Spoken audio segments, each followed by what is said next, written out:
Pessoal, tudo bem? Boa noite aí, todo mundo. Já estou gravando aqui, então está tudo certo. Vou começar a nossa aula aqui hoje. Aí, na aula passada, eu vou retomar mais ou menos onde a gente parou, mas a gente começou a falar sobre importação de dados ou manipulação, né? Não no mau sentido, manipulação no bom sentido, de manuseio, né? E aí, a gente estava falando que para você mexer com qualquer base de dados, existe, pelo menos é implementado no R, mas em outras linguagens também tem, como se fosse uma língua própria para manipulação de dados, que vai consistir no quê? Em você aplicar esses verbos que aparecem aqui, que são 6, 1, 2, 3, 4, 5, 6, são essencialmente 6 verbos, e aí você vai aplicar eles em alguma ordem, né? A gente tem, as coisas que a gente viu na aula passada foram seleção de colunas, ordenação de linhas, ou seja, você tem um monte de colunas, você quer pegar só um pedaço. Você tem as linhas da sua tabela, você quer ordenar para alguma coluna.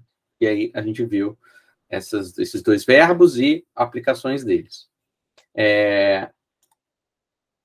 O que a gente vai ver hoje, e possivelmente na próxima aula, são os verbos adicionais. A gente vai ficar vendo todos eles até o final do curso. Em particular, o de filtro. Hoje a gente vai começar vendo de filtrar linhas. Depois, em algum momento, a gente vai ver o de modificar colunas. E aí, os próximos a gente deve ver na próxima aula só. Mas pode ser que veja nessa também. Deixa eu só. Pronto. Beleza. Aí, antes da gente começar, eu tenho 2 comentários para fazer. Eu queria trazer 2 elementos aí, que é o seguinte: isso aqui já é um pouco mais próximo de um código da vida real que a gente possa fazer, um código menos de exemplo, que nem esse que eu mostrei, que eu tenho, que a gente está mexendo aqui, né? Que eu estou usando de lousa, para mostrar para vocês. Eu vou fazer aqui um outro exemplo de script para mostrar para vocês assim qual que é a lógica, né, de uso desses negócios aqui normalmente na situação real. Normalmente você vai fazer o quê? Você vai criar um script novo, você vai fazer assim, ó, vou começar o meu trabalho. Aí você vai ter um projeto e você vai ter um objetivo a cumprir com esse seu, com uma sequência de comandos lá que você quer fazer no R. Aí o que você faria? Você tem lá o seu projeto, aí você cria um script novo, criou, aí isso aqui é a tela em branco, para você fazer sua sequência de comandos que faz alguma coisa. Aí, aqui você vai escrever uma lista de coisas. Hoje, uma lista de comandos que, se processados em ordem, né, o R produz algum resultado que te interessa. O que eu vou fazer hoje, aqui, é reimplementar um código que a gente fez na última aula, certo? Só que agora eu vou esquecer que ele existe. E aí, eu não vou olhar, então, o arquivo manipulação. Eu vou só falando, fazendo uma breve revisão, assim, do que a gente viu na última aula e como que a gente pode aplicar, tá bom? Então, primeiro passo. Sempre no script, é muito raro você usar o R puro, tá certo? O R sem nenhum pacote. O que é um pacote? É aquilo lá que a gente falou, né? Que tem o R básico, que vem com algumas funcionalidades básicas, alguns comandos, funções básicos. Por exemplo, soma, média, máximo, mínimo, são todas coisas básicas do R. Você não precisa de pacote nenhum para fazer. Mas mexer com tabela, ler tabela, você precisa. E aí, a primeira coisa, então, que a gente vai fazer no geral no script vai ser chamar o pacote que a gente vai precisar usar. Para chamar o pacote, a gente usa o comando library, né, relembrando. E aí, peraí, que eu já mandei salvar. E aí, escrevi. Só tendo escrito aqui, não está salvo ainda o meu script, tá? Ele está, tipo assim, prestes a ser salvo. Se eu quiser que ele vire efetivamente um arquivo, você tem que clicar no disquetinho aqui, ou o que eu faço aqui é usar o atalho pelo teclado, que é Ctrl S. Eu vou clicar no disquetinho, porque na primeira vez agora, porque todas as outras eu vou fazer no Ctrl S, que eu acho mais fácil, tá bom? Mas você pode fazer como você quiser. Clicou no disquetinho que salva, e aí você vai ver que tem vários, né? Tem um aqui em cima e um aqui embaixo. E você clica no que você quiser. Eu vou clicar no de cima, e não faz diferença. Aí eu vou fazer, você vai dar um nome para o seu script, você pode salvar na pasta que você quiser, e aí note que a pasta que ele abre aqui quando você manda salvar, como você está no projeto, né, é a pasta padrão do seu projeto, certo? A pasta que você criou lá. Quando você criou o projeto, foi criada uma pasta e é aqui que você está. Aí eu vou salvar como exemplo real manipulação. Beleza? Tá bom. Aí você deu library. Aí assim, aqueles comandos de leitura de base de dados, no geral, eles só vão funcionar se você apertar library antes. Então, por exemplo, suponha que você quer ler o seu arquivo, tá? Ler um arquivo. Eu vou ler esse exemplo CSV aqui só para mostrar. A gente vai usar outro, na verdade. Aí você vai lá da read CSV, exemplo csv.csv. Aí, se você não tiver dado o library antes, tá vendo que não aparece o library antes aqui embaixo? Você não rodou. Aí ele vai falar, não encontrei a função. Então, você tem que rodar os dois para seguir. Beleza? Você também normalmente não vai querer dar só um comando de leitura avulso assim. Você vai precisar salvar em algum lugar, em algum objeto, para que o seu código fique fazendo menção àquilo lá. Né? Então, vamos lá. Eu vou salvar aqui no dados IMDb. O meu arquivo que eu vou ler lá de algum caminho dentro do meu projeto. Esse arquivo aqui é um arquivo de exemplo, né, que eu fiz. Na verdade, o arquivo de verdade que eu quero ler está dentro de uma pasta. Aí entra aquilo que a gente falou 2 aulas atrás, que é a coisa dos caminhos. Né? Eu preciso avisar para o R, em toda função de leitura, qual que é o caminho que tem que ser percorrido a partir da pasta que eu estou, para chegar no arquivo que me interessa. Aí, no caso, eu quero entrar na pasta dados e escolher um arquivo lá dentro. Eu posso escrever direto, tipo assim, dentro da pasta dados tem um imdb.csv, quero ler ele, pronto. Eu não dei library, ó, por isso eu erro de novo. Ele vai lá e lê, vamos ver se deu certinho. Dados, imdb, leu certinho, beleza. Ou eu poderia ter feito com autocompletar também, ó. Vou reescrever. Imagina que você não conseguiu achar, você não sabe o caminho que tem que escrever. Aí eu quero reescrever. Aí você pode ir lá, fazer assim, dados barra, apertar tab, e aí ele tem um autocompletar, entendeu? Ele já mostra para você todos os arquivos que tem, e você conseguir selecionar mais fácil. Beleza, leu. Aí agora, vamos fazer um passo que é assim, ó. Esse meu script, ele vai ter a seguinte finalidade, esse é o objetivo dele. Primeiro, ler os dados. Depois, me dá os... fazer parecido com o da última aula. Então, eu quero que ele me dê os 5 filmes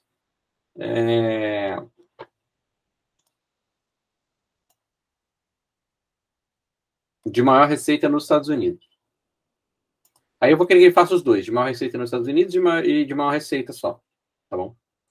Aí eu quero que ele salve. O que ele vai fazer vai ser pegar esses 5 e salvar. E aí, enfim, como que a gente vai usar isso depois? Aí são outros 500. Mas o código ele vai ter um objetivo bem definido. Vai lá, lê os arquivos, gera essas outras tabelas aí, que são resultados, né, manipulações, e salva. Isso é um exemplo real, razoável de código, né? Um código que lê um negócio, transforma e salva. Claro que pode ficar arbitrariamente complexo, mas, enfim, o primeiro passo seria esse. Então, vamos lá. Vamos criar aqui top 5 bilheterias mundo. Aí vai ser dados MDB. Aí tem vários jeitos de fazer, né? Aí, vamos lá. Eu vou escrever um monte de código aqui. E aí vai virar as top 5 bilheterias do mundo. Como que a gente pode desenvolver um código da vida real?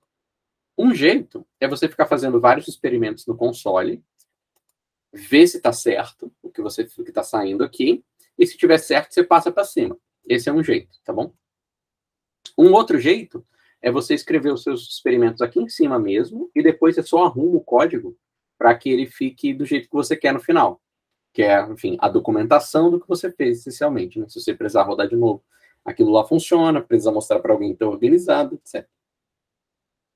No caso, o que eu vou fazer aqui vai ser, eu vou ficar fazendo vários experimentos aqui em cima, e depois, quando eu ficar satisfeito, eu vou salvar aqui eu vou copiar, tipo, a versão passada limpo aqui, a versão que eu acho que é melhor. Tá? Beleza. Então, o que eu preciso fazer é, para primeiro ordenar os caras, eu posso usar aquela função do pacote que a gente estava vendo na última aula, que é a função arrange, né? A arrange faz o quê? Ela ordena a sua tabela de acordo com linhas. Tudo isso aqui serve para mexer com tabela. E aí, a lógica é sempre, você passa uma tabela, a coluna pela qual você quer ordenar, e ele faz a mágica sozinho. Vamos ver se isso aqui funciona. Arrange orçamento.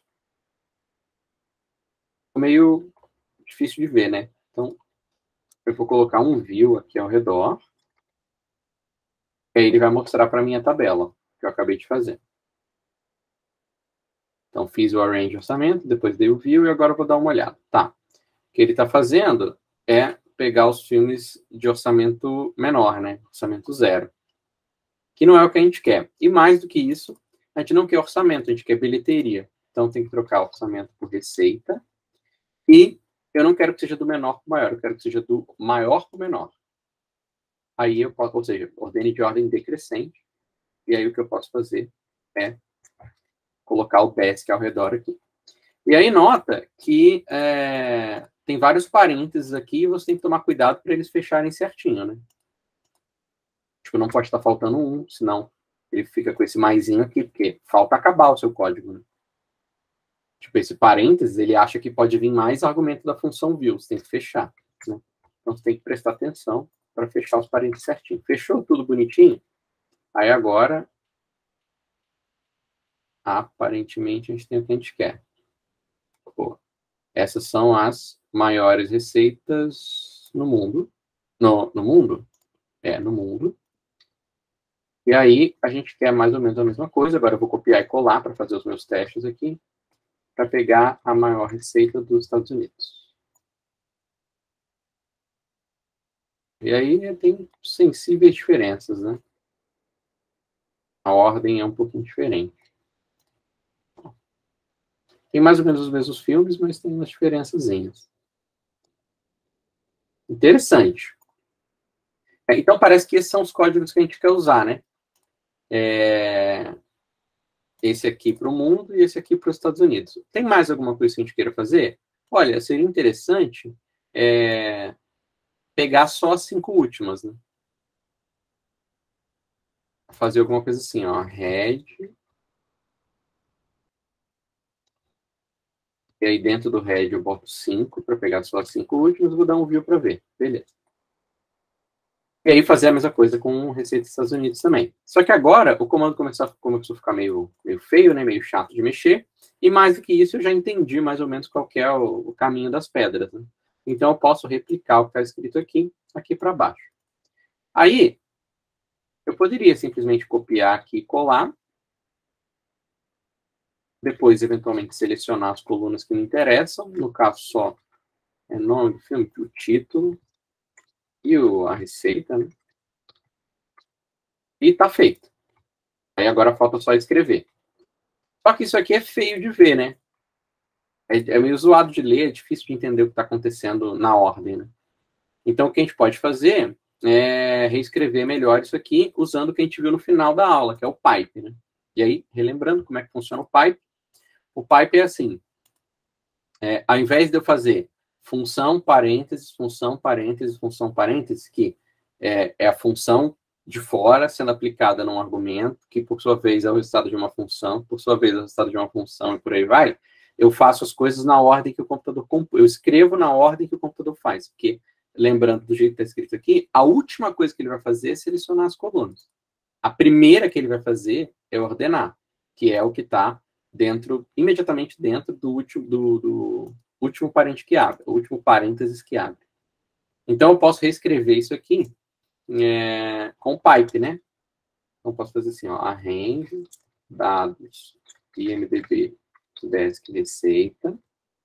E aí eu quero passar o resultado desse arrange para o head. Aí eu faço assim, pipe, head 5, para pegar as 5 primeiras linhas. Aí eu faço um pipe de novo, e aí esse pipe é o sinal que indica que continue, entendeu? Pega o resultado e continue, pega o resultado e continue. E aí, pega o resultado do head e continue para fazer o select. E aí, se eu clicar em qualquer pedaço desse código aqui e dar Ctrl Enter, ele vai rodar exatamente a mesma coisa que está aqui em cima, entendeu? A diferença é que o que tinha dentro das funções foi sendo puxado para fora, né, e aí eu não preciso repetir, entendeu? E aí, inclusive, eu posso copiar esse trecho aqui e substituir aqui no sinalzinho de atribuição, que funciona. É a mesmíssima coisa que o que estava escrito antes, tá bom? E aí, esse top 5 bilheterias do mundo tem o que eu quero. Eu vou apagar esses rascunhos que a gente fez aqui em cima, só para ficar menos bagunçado. E aí, o que eu vou fazer para fazer as bilheterias dos Estados Unidos vai ser copiar e colar esse resultado aqui. Você pode fazer isso se você quiser. Seleciona, cola aqui embaixo. E aí, a única diferença desse código aqui para a bilheteria que não é do mundo, você precisa trocar o nome, né? É trocar, vamos botar bilheteria EWA. É trocar receita por receita EWA, que também existe. E aí, agora, temos top 5 aqui para comparar se a gente quiser. O que eu vou fazer com isso daqui? Ora, você pode fazer... Deixa eu ir fechando isso aqui para dar uma organizada. Pronto. O que eu vou fazer com isso aqui? Você pode fazer o que você quiser, mas uma coisa normal de se fazer ao final de um script que faz manipulação é você escrever o resultado do que você fez. Por exemplo, se você quer escrever um arquivo Excel... desculpa, você teria que usar um pacote. Mas se você quer escrever num Excel, num SSV que pode ser lido pelo Excel, você pode fazer o seguinte: pegar o nome do objeto que você criou, coloca dentro da função de escrever e dá o nome que você quiser. Top 5 bilheterias mundo.csv. E aí você quer escrever o outro também. Top 5 bilheterias EWA. E aí nota que tem um autocompletar aqui também. Ó. Se eu escrevo top, ele já me mostra tudo que ele conhece que começa com top. Aí tem umas funções que a gente não aprendeu, que a gente não sabe o que é, pode ler a documentação para descobrir, mas enfim, pode ignorar. E na lista aparece o objeto que a gente criou. Ó. Top bilheterias EWA, por exemplo, que é o que a gente vai usar agora. E aí eu vou salvar. Top bilheterias EWA.csv. E aí, beleza. Esse é um exemplo de script bem gente boa, assim, né? Bem real. Se eu selecionar todas as linhas e mandar rodar, ele vai executar esses passos em ordem e é uma coisa útil, né? Vai ler uma planilha, manipular, criar umas subtabelas, salvar essas subtabelas e por aí vai, tá bom? Esse é um exemplo de aplicação real dos verbos que a gente viu na aula passada. Muitos scripts na nossa vida vão ser assim, entendeu? Só que essas sequências aqui de passos que a gente faz vão ser bem maiores, possivelmente, e vão fazer coisas cada vez mais sofisticadas, entendeu? Embora esse aqui seja meio simples, já é alguma coisa. Vou olhar o chat. Nenhum comentário. Beleza. Tá bom. Aí esse é o nosso exemplo, né? O que mais a gente poderia fazer para deixar bacana isso daqui? Ora, a gente poderia fazer alguns comentários, né? Então, começando falando assim, ó. Este script lê uma base de dados de filmes salva em imdb.csv, e aí você pode falar em que linha que está em linha xx, vamos escrever tudo, depois a gente bota a linha aqui. E devolve uma base de dados, duas bases de dados com os filmes de maior orçamento, no Zella e no Mo. E uma coisa que você pode fazer é ficar pulando linha aqui, ó, para que dê para ler tudo de uma vez, sem você ter que rolar para o lado. Aí você pode também separar o seu código em seções, que foi o que a gente viu como que faz na aula passada, clicando aqui no Code e Insert Section, a primeira opção, vai te dando um ajudadorzinho para você criar umas seções bem definidas assim no seu código. Por exemplo, se eu quiser criar uma linha horizontal que marca que eu vou carregar pacotes, eu venho aqui, dou Insert Section e escrevo carregando pacote.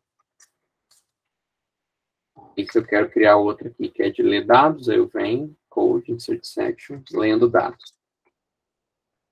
Se eu venho aqui embaixo e faço manipulando, tá? Eu posso fazer também. E no final, se eu quiser fazer uma última sessão de escrevendo tabelas, eu posso também. E aí vamos nós. Eu vou tirar esses espaços extra aqui, só para ficar mais bonitinho. E aí pronto, esse é um exemplo de código gente boa, assim, bem... pode existir. Tá? É uma aplicação. Show? Beleza, vou disponibilizar isso aqui para vocês depois. Antes da gente continuar para o próximo verbo, que é o de filtrar, eu tenho alguns comentários para fazer com vocês, e aí a gente volta um pouco para o R básico, para falar de uma coisa que aparece bastante na nossa vida prática, que é os valores especiais ou faltantes. Eu quero falar deles antes de falar do filtro. Ó, vamos lá. Então, deixa eu decorar aqui primeiro um textinho. No R, e já aconteceu com a gente antes, né? Existem alguns valores que eles representam situações especiais que acontecem com código. Por exemplo, um exemplo que a gente viu já é quando a gente tenta converter para número um texto, né? Aí ele fala assim, ó, exemplo, mudar tipos. Se eu tento transformar a letra A em um número, ele não consegue. O resultado é esse negócio aqui, NA. E aí, o que quer dizer esse NA? Esse NA é um jeito do R representar uma coisa que ele não sabe o valor. E, na verdade, isso daqui não é nem uma letra, não é um número também. Isso aqui e aí agora é um conteúdo novo que a gente vai aprender. É, de fato, o vazio não, o não sei do R. É um conceito especial que existe, que representa o não sei. Estranho, né? Por que isso existe? Ora, isso existe porque o NA é absolutamente natural. O vazio, né, o faltante, ele é absolutamente natural na nossa vida trabalhando com dados. NA, na verdade, é a sigla para not available, não disponível em inglês. Né? E aí, vocês vão ver, uma situação que aparece o NA é essa. Vai aparecer o mesmo NA em uma outra situação que a gente também já se deparou. A gente acabou de se deparar com ela, inclusive, quando a gente estava lá lendo. Deixa eu carregar os pacotes.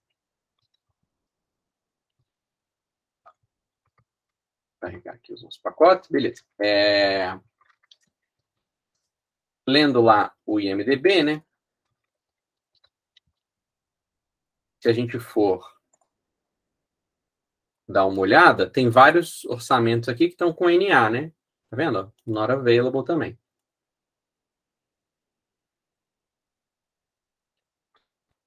Ó, são os números, e aí do nada, NA, NA, NA, assim, o NA é igualzinho o anterior, né?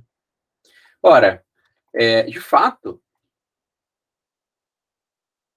a gente está aqui na situação em que surgiu exatamente a mesma coisa que surgiu aqui na conversão de tipo, só que agora nos dados, né? Veio de uma tabela. Se a gente for olhar lá a tabela, ó, se eu clicar no CSV aqui, deixa eu abrir efetivamente com o Excel, só para mostrar para vocês.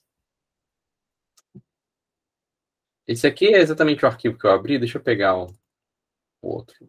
Pronto. Ó, vocês vão ver que, de fato, está escrito NA aqui, ó. E aí, quando está escrito NA, o R entende que se trata de um NA mesmo, né? Mas, se tiver vazio, o R lê como NA também. Vamos olhar aquele nosso exemplo lá, que é um pouco menor, só para não ficar o dito pelo não dito. Ó, eu vou trocar o da Maria por nada, vou deletar a célula, entendeu? Deixa eu dar zoom aqui. Esse CSV aqui que eu tenho, eu vou botar um vazio aqui. Vamos ver o que acontece com ele?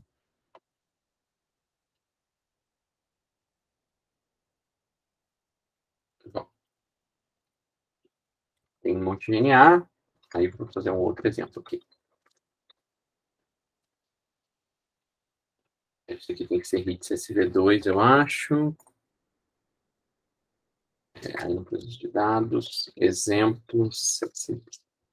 E aí, ó, aparece o NA do nada aqui. De fato, ele pinta até de vermelho aqui, quando você olha o objeto no console, né? Ó, tudo no console fica pintadinho de vermelho o NA, mas ele aparece. Então, células vazias viram NA. Tá bom.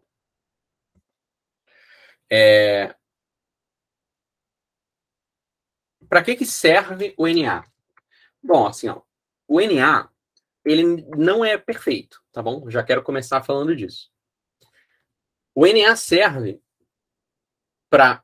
porque ele naturalmente aparece, e aí ele serve para ter um jeito mais ou menos lógico de lidar com a situação em que um valor não está preenchido, ou que ele não está disponível por qualquer motivo. Exemplo, porque uma conversão de tipo não deu certo, etc. O NA, você consegue criar, mexer com ele se você quiser. Se você escrever NA aqui, ele já pinta de azulzinho aqui, tá vendo? E aí, ele de fato é um NA que nem esse, é igual. Ele é que nem o true, né? Se você escrever true em maiúsculo, ele pinta de azul. Se você escrever NA, ele pinta de azul também, porque isso aqui, pro R, essas duas letras em maiúsculo juntas são uma coisa especial. E aí, por exemplo, quando a gente está mexendo com dados, isso aqui faz toda a diferença do mundo, né? Porque, vou te dar um exemplo.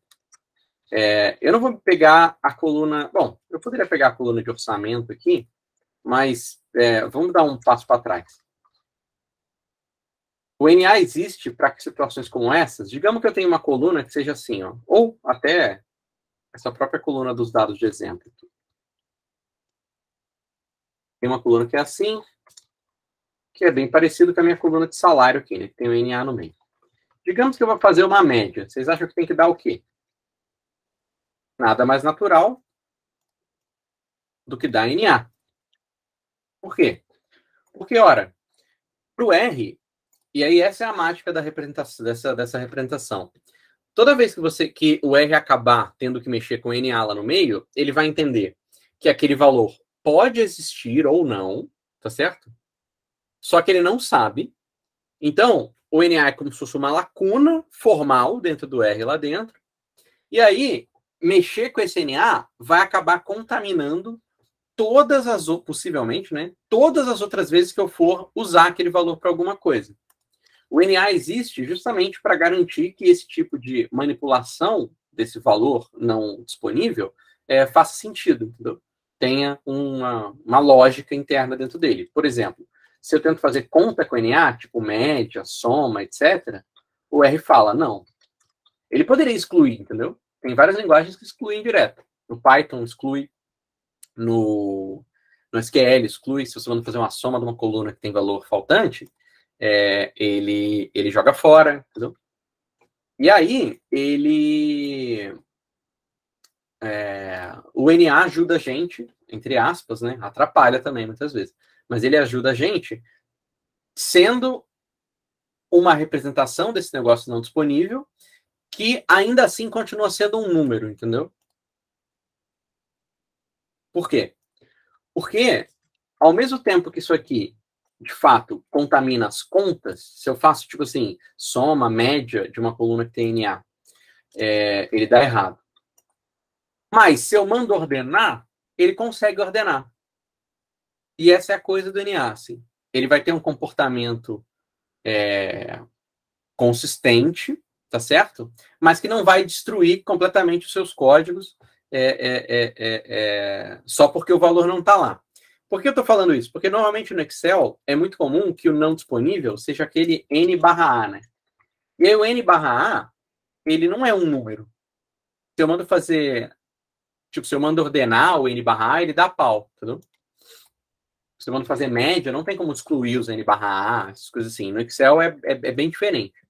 No R, ele de fato contamina os números inteiros, mas tem um jeito de você vamos dizer assim, contornar a existência do NA. A maior parte das funções do R, elas, pelo NA ser tão importante, elas têm um parâmetro ou elas ignoram direto o NA, ou elas têm um parâmetro que permitem que você ignore. Por exemplo, se eu mando fazer uma média de uma coluna, de uma tabela, né, de um vetor, né, que pode ser a coluna de uma tabela, que tem NA, eu posso mandar ele remover os NAs. Por padrão, ele não remove, para eu prestar atenção e ver que existe. Mas se eu mandar remover, mandei, e aí sim ele consegue fazer a média. Então o R sempre vai ter o cuidado de deixar o NA lá no meio, não atrapalhar a vida, tá certo? Com a existência do NA, mas, assim, me avisar que ele existe e, eventualmente, permitir que eu remova ele se eu quiser. Uma outra situação que o NA vai aparecer, mas não vai zoar a nossa vida, ó, o dados aqui, voltando para o dados MDB lá, né? Aqui tem um monte de NA lá na coluna de orçamento, mas a gente conseguiu fazer ele ordenar, né, pela coluna de orçamento. A gente fez várias vezes, agora eu vou usar o pipe, ó, dados, arrange orçamento. E aqui um objeto, dados ordenados. Ele consegue ordenar, né? Se eu ordenar decrescente também, para dar os filmes lá da Disney, ele consegue ordenar bonitinho, né? Cadê? Pelo orçamento. O que ele fez com o NA, então? Ele fez o que faz sentido. Ele poderia se recusar a fazer, falar, não, tem NA. Onde você quer que eu bote esses caras? Poderia. Mas o que ele faz, na verdade, é adotar uma convenção. Quando você manda ordenar, no geral, o que o R vai fazer é colocar ou em cima ou embaixo. No caso, o que as funções, esses verbos que a gente vai ver de manipulação de dados, colocam os NA sempre embaixo. Se eu mando ordenar, se tiver NA, ele vai jogar lá embaixo. Ó, todo mundo que não tinha orçamento, ele jogou para o final. Não importa se tem as outras variáveis, ele só jogou fora. Ele poderia contar como se fosse um zero, né? Que é mais ou menos isso que ele está fazendo, mas não é. Porque se eu mando ordenar crescente, ele também joga lá para baixo. Não importa a ordem, o NA sempre é a última coisa, meio que saiu da conta, entendeu? E aí, enfim, tem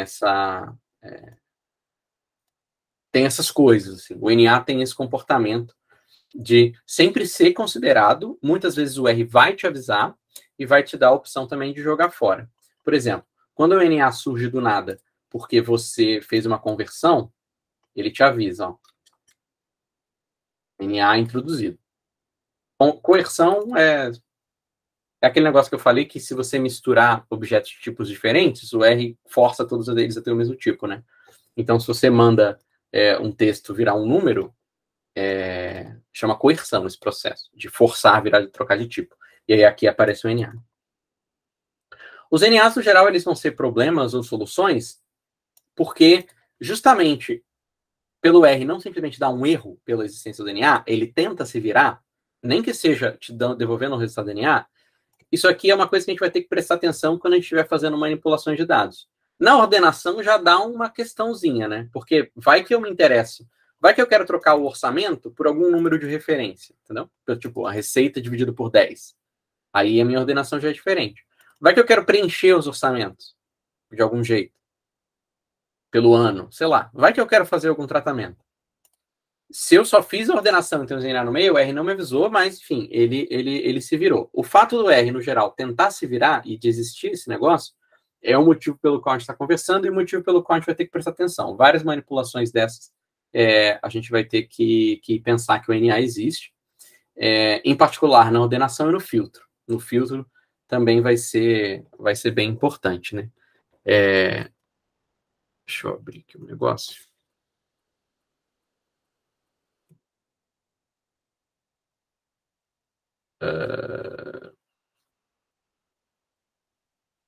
Tá, beleza. Deixa eu ver o chat, alguém falou alguma coisa. O Nathan falou vai dar NA. Beleza, é isso mesmo. Acertou, Nathan. Show. Aí o NA. Deixa eu ver aqui.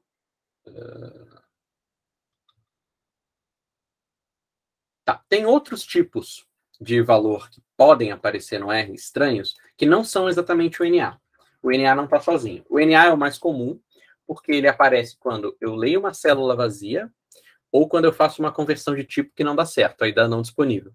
Mas existem outros também, tá? Existem outros valores especiais. O R reserva As situações estranhas, né?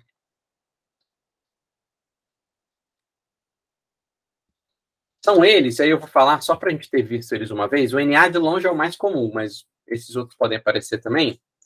São o NaN, com os N's maiúsculos, quer dizer, not a number, é a sigla para not a number, e o infinito. Infinito e menos infinito também existe. Esses caras servem, esses aqui são tipo NA, mas para situações estranhas que envolvam números. Exemplo, né? Que nem o as numeric da letra A da NA, existe um negócio para quando você tenta dividir por zero. 1 sobre zero dá infinito, por exemplo. Que às vezes você manda, né? Tem uma coluna lá que tem um zero, aí você manda fazer uma divisão por ela, e aí o R teria duas opções. Ou dar um erro, ou continuar tendo um valor especial para esse tipo de situação. No caso, o que ele faz é continua, mas bota um valor especial lá. Por exemplo, o infinito, ele aparece em muitas situações, em particular quando você divide por zero. Ao invés de dar um erro, né, o que ele faz é falar que isso aqui é um número muito, muito grande. Então, por exemplo,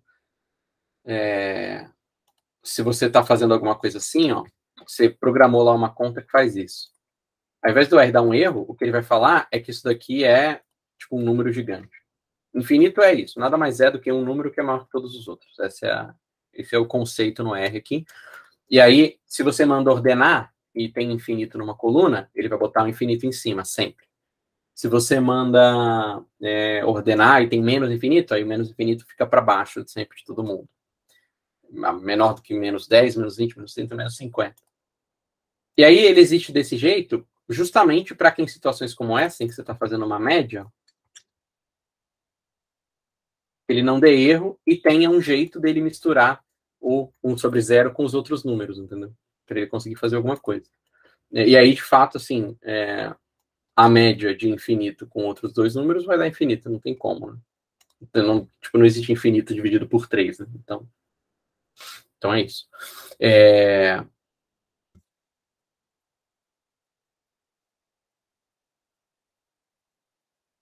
Deixa eu ver aqui. Tá bom.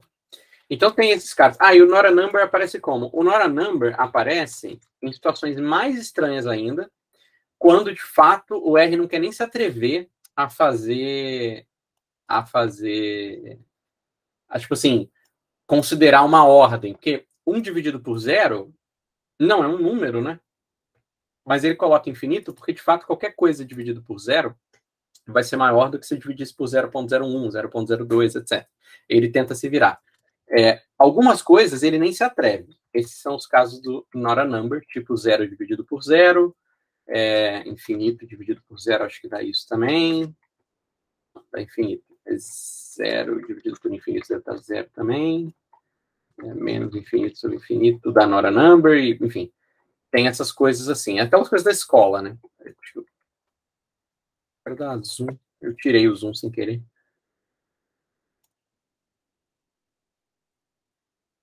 Pronto.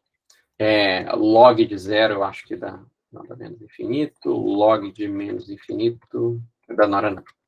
E aí, às vezes, ele vai te avisar, às vezes não.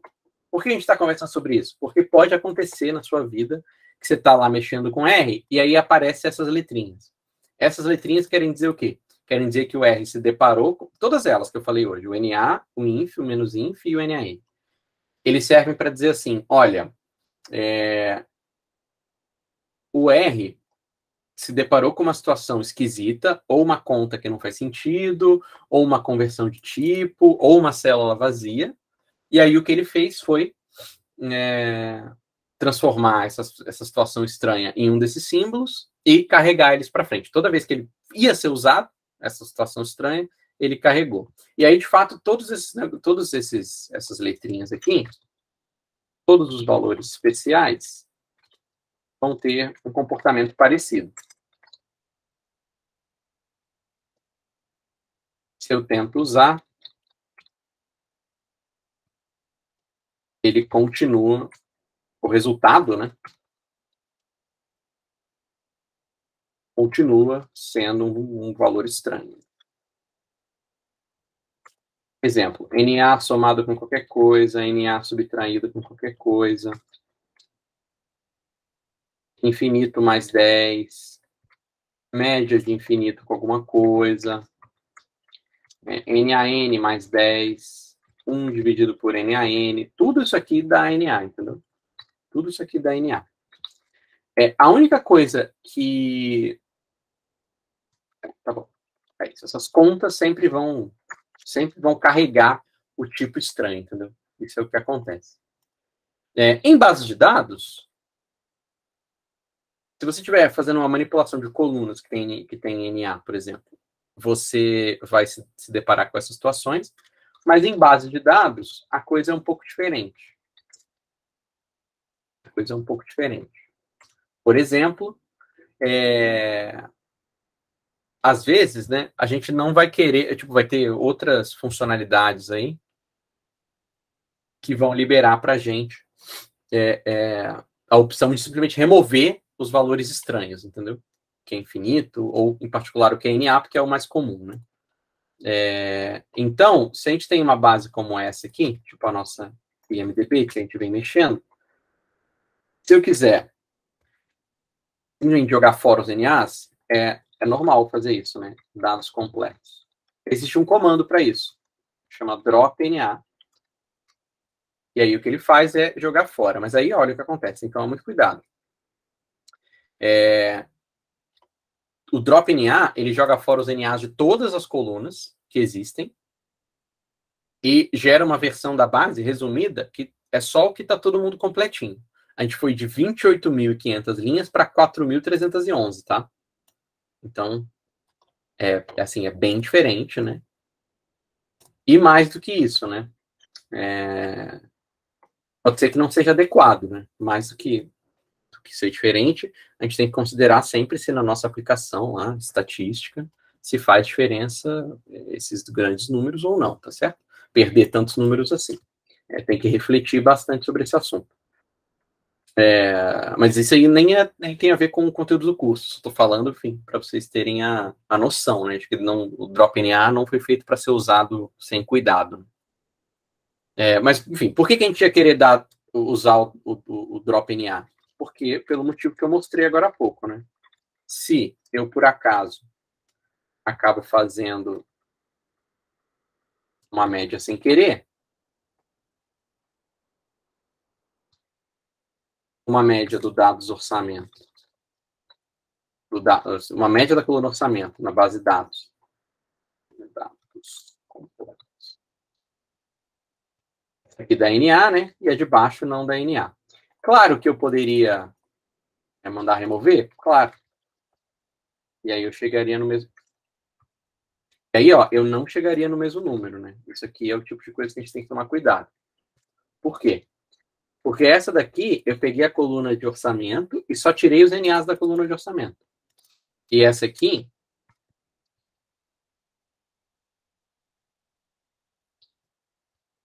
eu tirei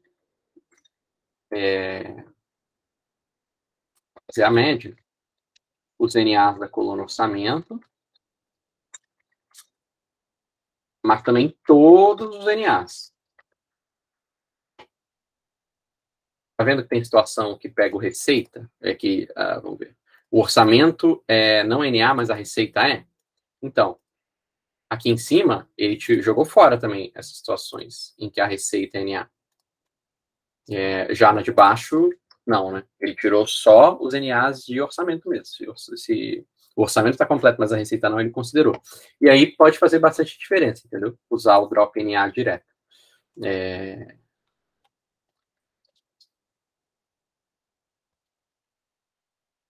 Então, a gente tem que prestar atenção. Aqui, tira os NA só a coluna orçamento. E aí, né? O que mais? Eu poderia fazer o drop NA só de alguma coluna? Deixa eu verificar aqui. Poderia. Com orçamento. Poderia fazer assim, ó, drop NA na coluna orçamento. Aí agora a gente tira bem menos, ó. Dados completos é quem está 100% completinho. Tem todas as colunas. Dados com orçamento é quem tem orçamento. E dados é o original, tá certo? E aí agora, né? Se eu fizer a média do dados com orçamento, aí vai dar o mesmo número daqui de cima, né, quando eu removo o ZNA. Então, assim, quando a gente está mexendo com base de dados, é menos gráfico do que essas situações aqui, entendeu? Você está mandando fazer, ó, porque aqui está muito claro que tem o NA no meio e o que é que vai acontecer, né? Quer dizer, muito claro, acho que é a forma de dizer. Tipo assim, é visual que existe o NA aqui dentro. Quando eu só estou colocando o nome das colunas, pode ser que tenha, pode ser que não tenha, e aí eu vou ter que experimentar, e aí eu só vou descobrir se tem NA no meio ou não, tipicamente, fazendo uma média como essas, assim, e aí dando de cara com NA, e aí tendo que tratar isso. Jeito de tratar. Bota o NA RM igual a true, ou dá drop NA. No caso, quando você está fazendo uma conta como essa, né? Quando você está fazendo uma conta como essa. Quando você estiver fazendo um filtro ou outro tipo de manipulação, tipo uma ordenação, aí vai ser outra estratégia, que é o que a gente vai falar agora. Mas antes eu vou começar a falar de filtro. Então, fazendo um fechamento dessa parte da aula.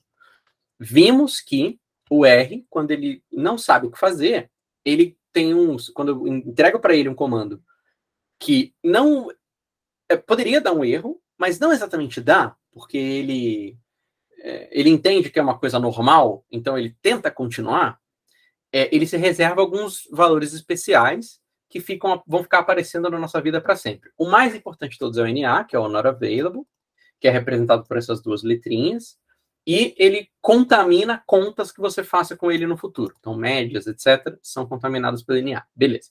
Além disso, tem o NaN, o inf menos inf, e eles têm mais ou menos a mesma funcionalidade do NA, só que eles são específicos para coisas estranhas que acontecem com números, entendeu? O NA, ele é mais geral, assim, ele pode ser um valor faltante, uma célula faltante na base de dados, ou o resultado de uma conversão de tipo mal sucedida. Essas são as situações em que aparece o NA. A gente pode só jogar eles fora, ou fazer outros tipos de manipulaçãozinha, que eu vou mostrar para vocês agora quando a gente for falar de filtro. Deixa eu dar uma olhada no chat. Nathan perguntou, tem como dropar apenas as linhas PNA em uma determinada coluna? Ah, tem sim, olha só, eu respondi antes de ler o chat, que bom. Que bom. Eu nem estava olhando, hein? Eu fui na telepatia mesmo. Beleza, então estamos aqui, né, com os nossos NAzinhos. Aí, a gente vai continuar a falar de manipulação, só que agora a gente vai falar de filtrar linhas. Filtros. Ou seja, escrever um comando que fala assim, pega essa tabela, mantenha, ou remova, né, apenas as linhas que satisfazem essa condição. É isso que a gente vai ver agora. O filter, como é que ele funciona? Ele tem uma lógica parecida com o select, com o arrange, muito, muito, muito parecida mesmo, tá bom? Então, para essa parte da aula, a gente vai continuar usando dados lá, tá? Que eu li aqui. Deixa eu trazer ele para cá. Só que eu vou chamar ele de IMDB aqui, para bater com o resto do script que eu já tinha feito. Aí eu vou limpar o meu environment aqui, porque eu criei um monte de lixo, né? Lixo não, né? De outros objetos, de outros scripts. Ficou um pouco poluído. Então, vou ensinar para vocês. Se você estiver me acompanhando, você pode fazer também. Senão, fica como lição aí. Se você quiser limpar isso daqui, você pode apertar a vassourinha. Que é como se o R pegasse a prateleira lá que ele tem de objetos e jogasse tudo fora no chão. Certo? Se você apertar a vassourinha, ele só joga tudo fora. Tá bom? Os pacotes continuam. Os objetos vão embora e não tem como recuperar. Só rodando de novo os comandos. Limpou? Aí você pode rodar de novo o comando que você quiser que o objeto volta. Você tem que rodar de novo. Tá bom. Para filtrar, como é que faz? Para você filtrar, vai ser bem parecido com o que tinha antes. Então, vai ser sempre assim, ó. Verbo, ou palavra, né? Comando. Entra uma base de dados e alguma coisa depois, um argumento dessa função, que vai dizer o que é que tem que ser filtrado, o que é que tem que ser mantido. Aliás, o que as linhas que vão ficar na base tem que depois do comando tem que satisfazer, tá bom? Então, vamos ao primeiro exemplo. Eu quero todos os filmes em que... deixa eu ver se é diretor mesmo, não tem papel. Direção... Direção. Todos os filmes que a direção é do Steven Spielberg. Então, ó, o que esse comando está fazendo é assim, ó. Pega da base IMDb todas as linhas que satisfizerem isso daqui. Direção igual ao Steven Spielberg. Nota que eu não coloquei um igual só aqui na segunda parte do filter. Eu coloquei dois iguais. Por quê? Porque se eu botasse um igual só, ele entender que eu estou passando um argumento que chama direção, né? Se eu boto dois iguais, aí ele entende que é coluna direção igual ao Steven Spielberg. Aí ele entende isso daqui. É um erro muito comum. E assim, só dentro do filter, praticamente, ou, enfim, quando você está fazendo comparações lógicas, por exemplo, comparando a coluna direção com o valor Steven Spielberg. Só quando você está fazendo comparações assim, que é para usar o igual duplo. Tanto que se você botar um igual só, ele até te avisa, ó. Ele fala, ó, detectamos um input nomeado, que em técnico do R quer dizer que ele acha que você está tentando passar um parâmetro que chama direção para ele, e aí ele fala, normalmente significa que você usou igual ao invés de igual igual. Você queria escrever igual igual? Aí você lê o erro é sempre muito bom, tá? Aí você bota igual igual. E aí, beleza, filtramos. Podemos até salvar dentro do objeto IMDb Spielberg. E aí agora a gente vai ver só os filmes que o Steven Spielberg dirigiu, 22 filmes, é filme pra caramba, né? Deixa eu ordenar pelo ano. Filme pra caramba. Teve até mais depois disso, né? Mais uns 4, 5, sei lá. E aí a gente tem tudo aqui bonitinho, orçamento, receita, etc. Eu poderia, inclusive, misturar com outros comandos, né? Eu poderia fazer IMDb Spielberg, arrange. IMDb Spielberg ordenado. Aí eu faço arrange IMDb Spielberg. E aí, pelo orçamento, vai, por exemplo, para ver os filmes mais caros do cara. E aí, de fato, tem a ver com o ano, né? E eu também posso juntar tudo, se eu quiser, usando os pipes, né?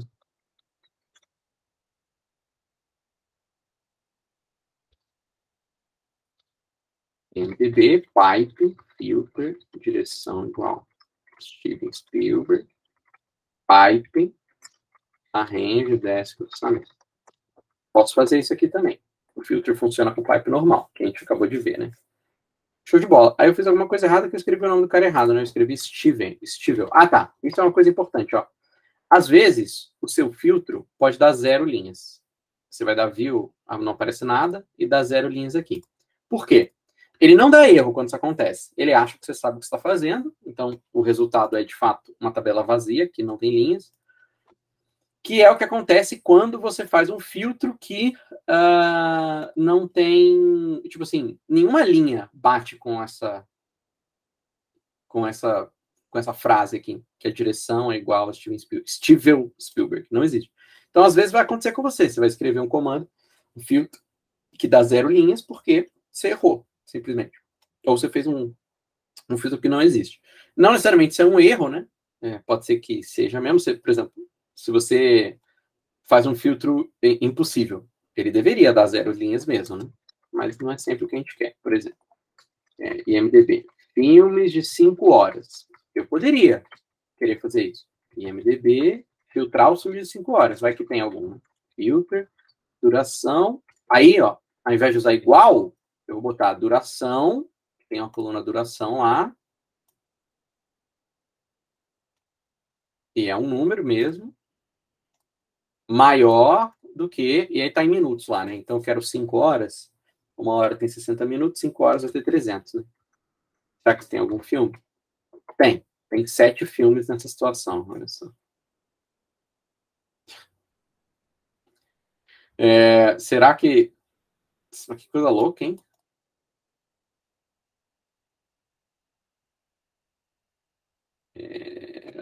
Caraca, tem um monte de filme de 5 horas. Será que tem algum filme com mais de 10 horas. É que vai ter, né? Não, aí não tem. Aí, de fato, deu 0, ó, mas não tem erro, tá certo?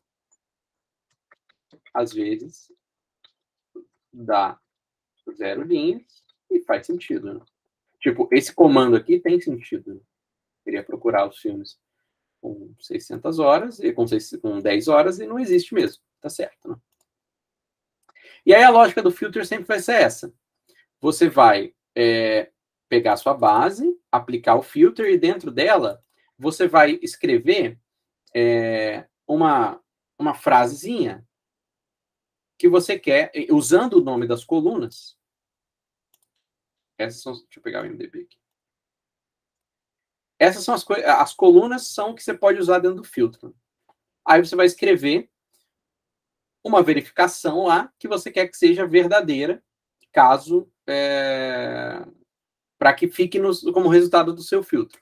Então, por exemplo, você quer que deixa eu fechar aqui, que a coluna direção seja igual a Steven Spielberg, você quer que a duração seja superior a 60 minutos, ou, sei lá, menor do que 120, qualquer coisa assim, né? E aí, para você fazer esse pedido, vamos dizer assim, para o filter, você vai sempre usar o que a gente usa, o que a gente chama de os operadores lógicos. O que é um operador lógico? Intuitivamente, né? Seguindo o nosso coração. Operador lógico são sinais que fazem comparações, são eles. Eles são alguns sinais específicos, né? São os sinais que fazem comparações. Igual, maior, maior, menor, menor igual, maior igual. E, tecnicamente, é tudo que no R, quando eu uso, o resultado é true ou false. E aí aparecem os nossos booleanos lá que a gente falou, lembra? No começo do curso, que eu tinha falado tem o true e tem o false. É aqui que eles vão aparecer. Na prática, você vai usar sempre esses caras aqui. E aí tem alguns outros operadores que também são interessantes, mas você vai usar esses aqui para fazer comparação de número, ou comparar uma coluna, por exemplo, com um valor específico, né? E uma coluna de texto, por exemplo, com um valor específico, ou de data com um valor específico, sei lá. Mas, na prática, tudo que dá true ou false, você pode colocar dentro do filtro sem problema, e esses sinais aqui são um caso particular dessa situação, né? Que dá true ou false, você colocar aqui dentro. Esses são os nossos operadores lógicos. Deixa eu olhar o chat. Natan falou alguma coisa. Tá, antes de eu perguntar se vocês têm dúvidas, eu vou falar mais algumas coisas aqui. São o seguinte. Eu posso, se eu quiser, e assim, vamos pensar sempre com essa lógica, então, né? Que eu estou escrevendo, estou pegando a minha base e falando assim, mantenha só as linhas que satisfizerem uma certa cláusula. Eu vou chamar o que tem aqui dentro do filtro de cláusula, tá bom? Como se fosse cláusula de contrato, sabe? É uma coisa que tem que se satisfazer, que tem que acontecer, uma regra. Então, eu estou falando assim, ó, mantenha as linhas que batem com essa regra. E aí, a regra, eu sempre vou escrever usando esses sinais de comparação. O que eu vou colocar do lado esquerdo ou direito do sinal de comparação, normalmente é uma coluna da base, certo? Então, eu posso falar assim, me traz aí todos os filmes depois de 2010. E aí, às vezes, eu vou querer que a cláusula seja complicada, que ela mexa com várias colunas ao mesmo tempo. Eu quero filmes ano maior que 2010 e duração ou orçamento, vou pegar a duração, que todo mundo tem. Duração acima de 3 horas. Quero saber quem são esses filmes. E aí, ele aparece aqui. Eu posso separar e adicionando cláusulas adicionais, fazer a junção de várias cláusulas, usando uma vírgula, se eu quiser, tá bom?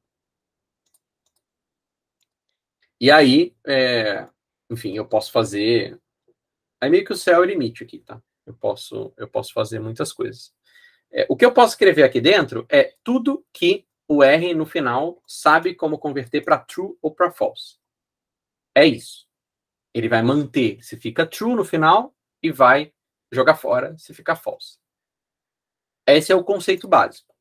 Na prática, a gente vai usar normalmente algumas cláusulas simples assim, e aí, se a gente quiser misturar várias, é até comum que a gente faça várias aplicações de filter também. Para ficar mais fácil, né? IMDb filter 2010 e duração menor de 180. Porque aí eu estou fazendo um filtro por vez, pode ser, se você acha que é mais fácil de visualizar, pode fazer também, não tem problema nenhum, tá bom? Beleza. Antes de ver como que escreve coisas mais complicadas aqui dentro,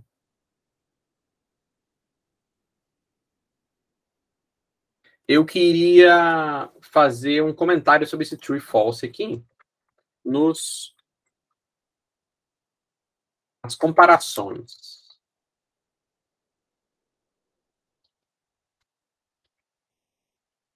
Então eu ver o chat. Tá claro para vocês, gente, como é que funciona o filter, mais ou menos assim? Vai ser sempre filter uma regra dentro. Essa regra, ela tem que dar true ou false, e aí um jeito de dar true ou false é fazer menção a esses símbolos, que são símbolos de comparação, certo? Compara uma coluna com o valor, onde dá verdadeiro, ele segue, por aí vai.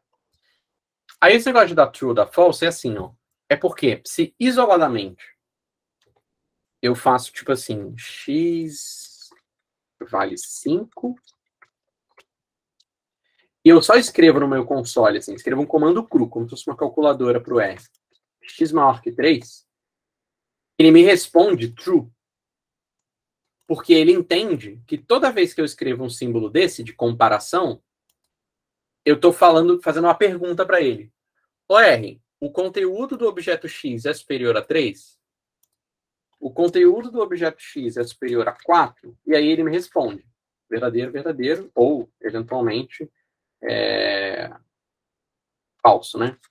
X é maior do que 7, aí é falso. Ele entende que eu estou perguntando para ele.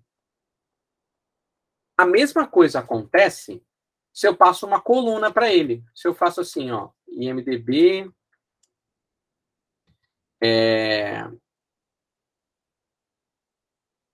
vamos pegar os filmes de 5 horas lá que eu fiz. IMDb, filmes de 5 horas. Tá? Aí são exatamente 7 filmes. Se eu pego o ano, tá aqui os anos, 37, 2019, 1970, é um filme velho e 2 filmes mais recentes. Se eu faço uma comparação, se eu faço uma comparação de um vetor, né? É como se fosse várias perguntas. O R entende que é isso, né? Se for sim.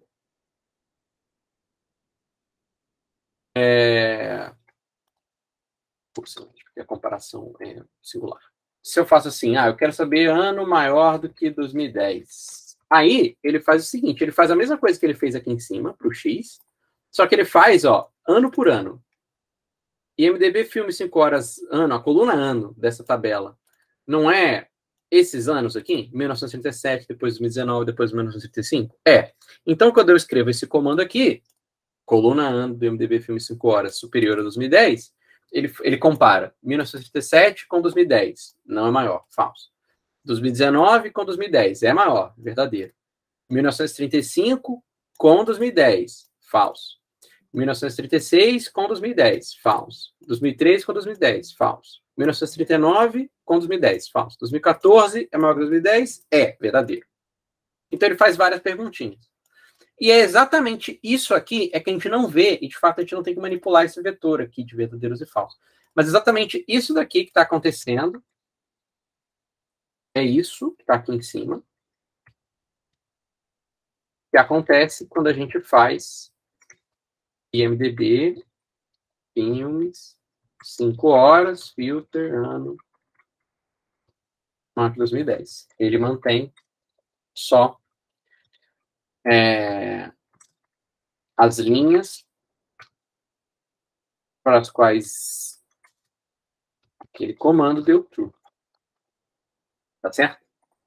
Então, assim, qual a diferença desses dois? Eu poderia usar esse daqui para fazer o filtro também. A diferença é que esse daqui é muito mais fácil de ler, E o filter me dá uma interface bacana para eu mexer com as colunas. Porque, de fato, no contexto de uma tabela, provavelmente os filtros que eu vou querer fazer tem a ver com as colunas dessa tabela, né? Então, usando o filter, eu evito ter que escrever esse cifrão, entendeu?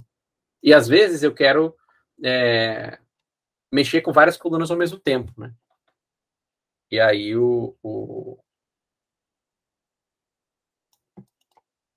filter ajuda a gente a fazer isso, tendo que escrever bem menos do que a gente escreveria normalmente.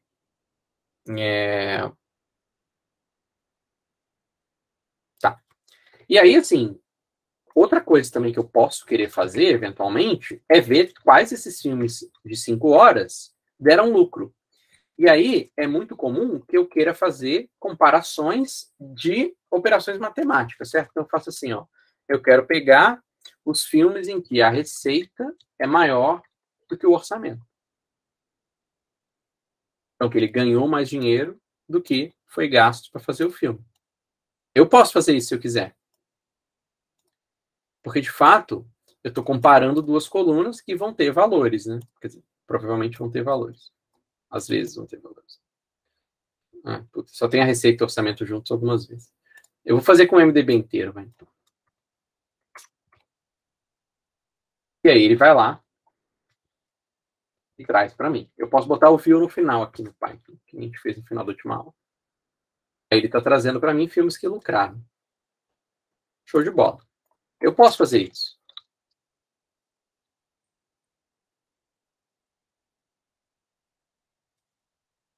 Por que eu posso fazer isso? Porque, de fato, tem um jeito razoável do R fazer isso aqui. A receita e o orçamento não estão um do lado do outro, então compara. Sempre na mesma linha, o orçamento com a receita e vê quem é maior. E, de fato, isso aqui dá uns trues e falsos, né?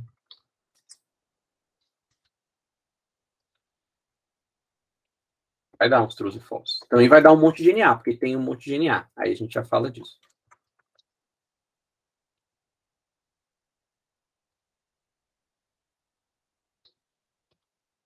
Beleza.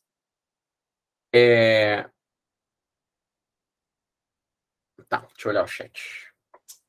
Então, de comparações, eu acho que tá tudo bem. Aí, gente, antes de eu começar a falar dos NAs, tem também um negócio que chama operador lógico. Porque, assim, aqui tudo que a gente está fazendo é mandar o R manter aquelas linhas em que uma comparação de uma coluna com algum valor, ou eventualmente até com outra coluna, dá verdadeiro ou dá falso, né? É isso que a gente pediu aqui. Só que, então, a gente está fazendo uma comparação ou várias de uma vez e traz todas juntas. Vocês já devem ter ouvido falar que, para você construir esse tipo de cláusula, na lógica formal, existe uma área de estudo que chama lógica, né? Existe um negócio que chama operador lógico, que consiste nas palavras e ou. E ou, não e aqui a gente vai ter uma nova que a gente vai adicionar.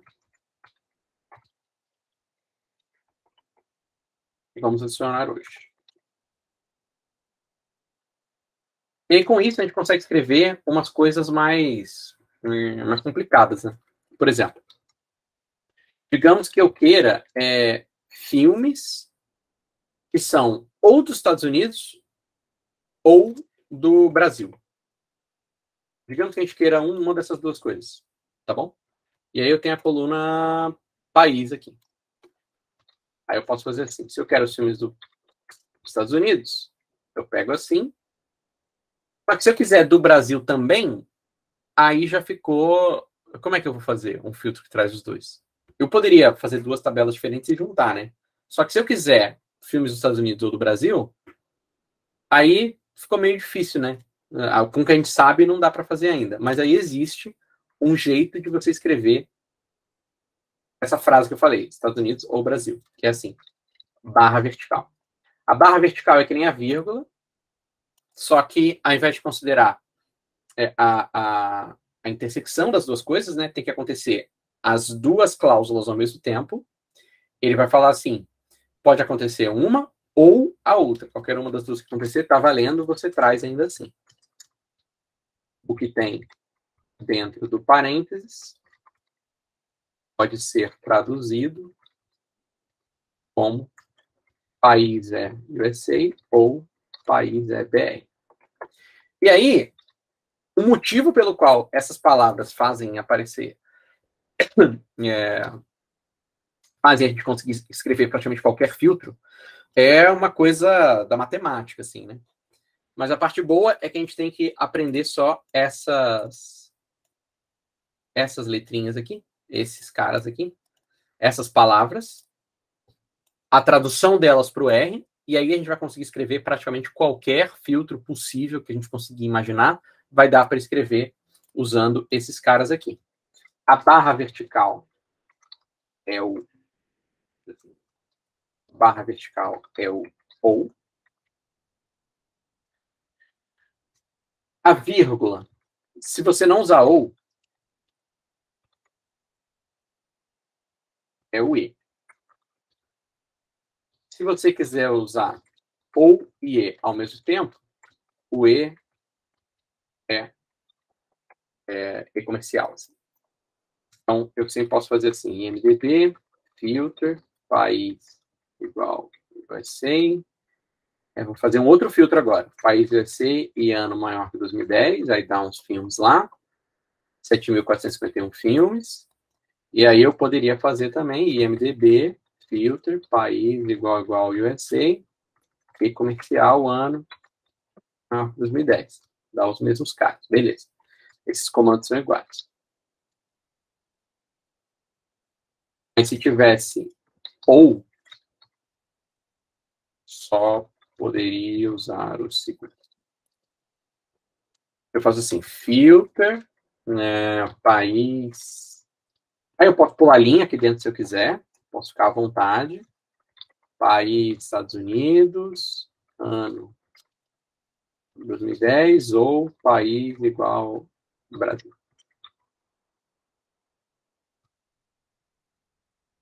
Ah, claro, aí não vai funcionar, né? Aí eu posso fazer assim, bota um parênteses aqui. Pronto, aí agora ele está pegando assim, ó. País, Estados Unidos. Eu fiz besteira aqui?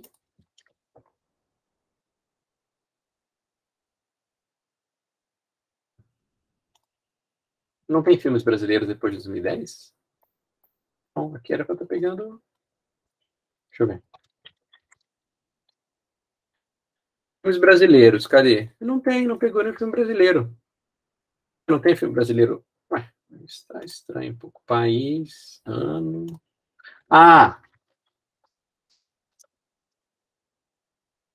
pô, só tem filme americano, velho. E eu falando país, Brasil. Desculpa, essa cláusula que eu fiz aqui não existe, pô. Todos os filmes aqui são americanos. Pô, que droga. Aí o idioma que pode variar. Ah, eu fiz besteira aqui, desculpa, gente. Vamos fazer assim, então, né? Orçamento. É bom, vou deixar assim, mas tá errado, né?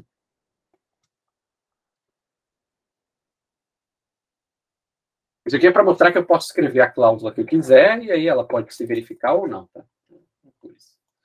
Mas enfim, isso aqui é uma mistura de E e de ou. Se eu for fazer E e ou, eu tenho que fazer assim, e aí uma coisa nova que apareceu aqui é que eu posso usar parênteses se eu quiser, entendeu? Eu sou livre para usar parênteses para ficar mais resumidinho. Acontece isso aqui dentro do parênteses ou essa outra coisa. E aí, no final, o que está dentro do filter sempre vai traduzir para uma pergunta que o R vai fazer para cada linha, e se a resposta for verdadeiro, ele mantém, se for falso, ele joga fora. Então, falamos do e, do ou, aí agora falta o não e o dentre, que eu falei que existia também. O não, ele tem a ver com essa coisa do parênteses. Olha como é que funciona. Digamos que a gente tinha visto para fazer assim, né? Eu quero os filmes do Spielberg. Aí dá esses aqui. Se eu quisesse os filmes que não são do Spielberg, um jeito de fazer seria negar tudo. Eu quero o contrário dessa cláusula aqui. Essa cláusula não é para se verificar. Aí eu posso fazer não filme do Steven Spielberg. Bota uma exclamação na frente. Não filme do Spielberg. Esses vão notar que, de fato, isso aqui é tudo uma coisa meio matemática, assim, e até parece aqueles quebra-cabeça da revista Coquetel, sabe? Ou aquela coisa, Malbatarran, sabe? O homem que calculava, que é, a escrava de olhos azuis mente. Tem essa coisa nesse livro, né? Que é uma história lá, dos tempos antigos. E aí, a escrava de olhos azuis só fala mentira, e aí, ou só fala a verdade. E aí, mas ela diz que a mulher de olhos castanhos diz a verdade, quem está mentindo, umas coisas assim. Esses negócios é tudo de lógica mesmo, certo? É aquela lógica mesmo da matemática, e ou dentre, de fato, isso aqui é a gente tendo que, porque o computador ele pensa 100% matemática, entendeu? No final do dia tudo vira número. Então a gente tem que traduzir um pouco as coisas que a gente quer para esse jeito matemático de dizer, e aí usando e ou igualdades e tal. A parte boa, e assim, nota que tudo é meio que uma tradução, certo? Os verbos de manipulação de dados é a gente traduzindo o que a gente quer que aconteça com a base para uma coisa que o computador consegue entender e operacionalizar. E aqui dentro do filtro, os operadores e comparações lógicas são a gente traduzindo uma verdade sobre as coisas que a gente quer manter na base, né, que é filtrar, para uma linguagem que o computador consiga executar também. Tipo, coluna é igual a tanto, coluna é de um jeito ou de outro, e por aí vai. A parte boa é que são relativamente poucos, são tipo assim, menos de 10 coisas que você tem que decorar. Os sinais de comparação e os operadores lógicos. O ponto de exclamação, ele é o não, né? E aí, eu normalmente gosto de usar ele junto com parênteses. Ele funciona sem parênteses, ele sempre se aplica à próxima coisa que você escrever. Então, o igual vai virar diferente, o menor vai virar maior e por aí vai. Deixa eu fazer mais um exemplo. Mas o parênteses deixa um pouco mais claro aonde ele está se aplicando, porque às vezes é grande, né, o comando que a gente escreve. Então, vamos lá, IMDb, filter, eu quero que a duração seja de mais do que 2 horas. Então, eu posso pegar os filmes que tem 2 horas de duração e negar. Aí ele vai pegar só os filmes grandão. E claro que isso aqui é equivalente a trocar o sinal. Sim, com certeza. Tem que ser, né? Tem que ser. Mas aí são só 2 jeitos de escrever. E aí, assim, normalmente, você só vai usar isso daqui. Você pode viver sem negação na sua vida, tá? Se você quiser nunca usar o não. Isso aqui só vai ser útil, às vezes, para você escrever um comando que seja mais fácil de entender. Só isso. A única coisa que é boa evitar é 2 negativas juntas, que aí já dá uma bugada na mente. Né? Mas uma só tá bom. Tá certo. Aí a Joana faz uma pergunta que é o que significa o null no R? Cara, o null, ele é... Eu vou responder essa pergunta e vou para o intervalo. O null, ele serve também para situações em que o R se depara com uma coisa estranha acontecendo, tá bom? Tipo assim, uma situação em que ele precisa lidar com o vazio. Ele é muito mais raro de aparecer, por isso que, assim, ele é muito mais raro de aparecer do que em outras linguagens de programação. Por quê? Porque no R tem o NA. Eu poderia considerar que uma célula vazia é nulo, valor vazio. E, de fato, ele existe, assim, ó, null. E se eu faço null mais 1, o resultado não é... É um outro resultado maluco lá. Ele poderia considerar que uma célula vazia é esse nulo. Mas ele reserva esse nulo para situações especiais em que ele, de fato, está mexendo com alguma coisa vazia, não preenchida, só que no contexto de programação. Então, por exemplo, eu mostrei lá para vocês que eu posso pegar... eu tenho um vetor, meu vetor, que eu crio com Czinho, né? Aí eu faço assim, ó. Eu quero o elemento 0. E ele dá esse numeric 0. Eu não consigo imaginar uma situação aqui que eu faço dar null no negócio. Mas ele serve para esse tipo de situação em que você está mexendo com um objeto vazio. Ele não aparece quando você está lendo base, ele não aparece quando você está fazendo conta, que nem esses outros que eu mostrei. Ele é uma outra coisa que aparece especificamente quando, por algum motivo, você precisa de uma coisa vazia. Seja porque ela vai surgir desse jeito, seja porque ela não existe mesmo. Ah, lembrei de uma coisa que vai acontecer. Suponha que você queira selecionar uma coluna que não existe, tá? Você escreveu errado. É gêneros, mas você escreveu com 2 S. Aí o R tem 2 opções, ou te dar um erro, ou te devolver null. No caso, o que ele escolhe tem uma coluna não inicializada, que chama gêneros, e aí o conteúdo, de fato, em MDB, se você procurar uma coluna que chama gêneros, o resultado é vazio. Para que isso serve? Isso aqui serve porque, às vezes, você quer criar uma coluna nova, certo? Digamos que você queira, eu quero criar uma coluna gêneros, com 2 S, que venha da coluna gêneros normal. Você pode, esse comando vai funcionar, ele vai criar a coluna gêneros. É por isso que ele traz ele tem esse comportamento. Mas na prática, a gente dificilmente vai mexer com o null, tá bom? Porque ele é uma coisa interna de programação, assim, tipo, quando o R quer te informar, você que está programando, que alguma coisa está vazia, sem conteúdo nenhum, tipo uma coluna que, na verdade, não tem lá os valorzinhos completando ela, um objeto que não tem nada dentro, um potinho vazio, aí é o null que aparece. Ele é muito mais raro, por isso que eu não estou falando dele. Quando ele aparecer, normalmente é um erro que está dando, alguma coisa do tipo. Mas programar com o null mesmo, principalmente desse jeito que eu estou ensinando aqui, você vai demorar um tempão para precisar fazer, tá? E isso é uma coisa que o R é muito diferente de outras linguagens. No